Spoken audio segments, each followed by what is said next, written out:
بصفتي أمير المؤمنين، وكما قلت في خطاب تقديم مدونة أمام البرلمان، فإنني لن أحل ما حرم الله ولن أحرم ما أحل الله، لا سيما في المسائل التي تؤطرها نصوص قرآنية قطعية.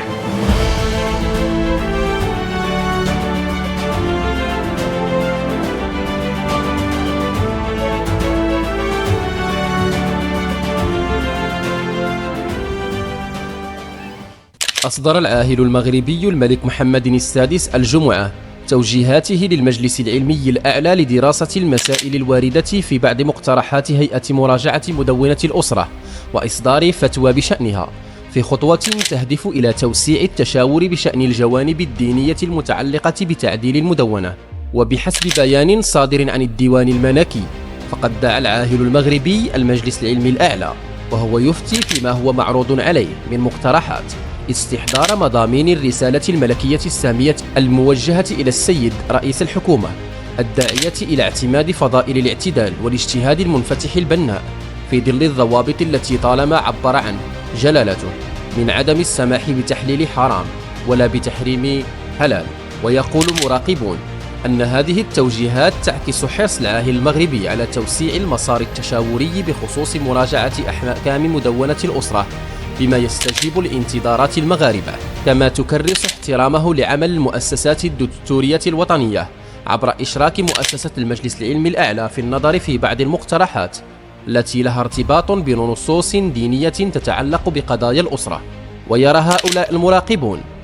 أن تكليف المجلس العلمي الأعلى بهذه المهمة يهدف أساساً إلى إشراك العلماء من خلال إطارهم المؤسساتي في التفكير الجماعي التشاركي لمراجعة مدونة الأسرة بما يتعلق باختصاصهم.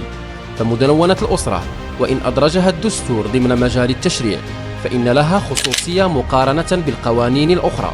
لكون عدد من مقتضياتها مستمدة من المرجعية الدينية، كما أن هذا التكليف يحيل على الدور المحوري للعلماء في تحسين الأمن الديني للمغاربة بما يكفل احترام التعاليم الدينية السمحة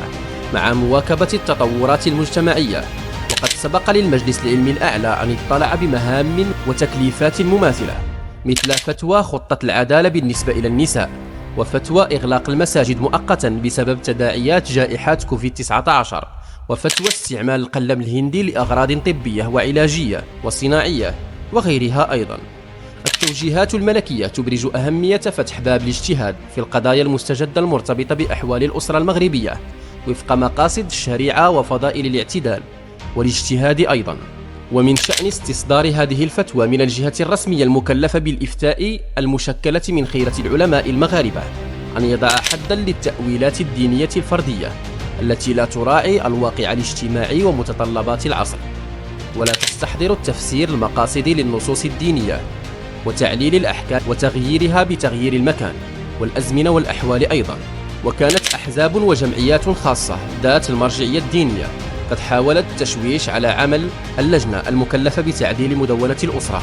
سواء من خلال تصريحات لبعض القيادات الحزبية مثل الأمين العام لحزب العدالة والتنمية الإخواني عبد الإله بن كيران، أو عن طريق حملات على مواقع التواصل الاجتماعي. وأطر بلاغ الديوان الملكي توجيهات العاهل المغربي بضوابط محددة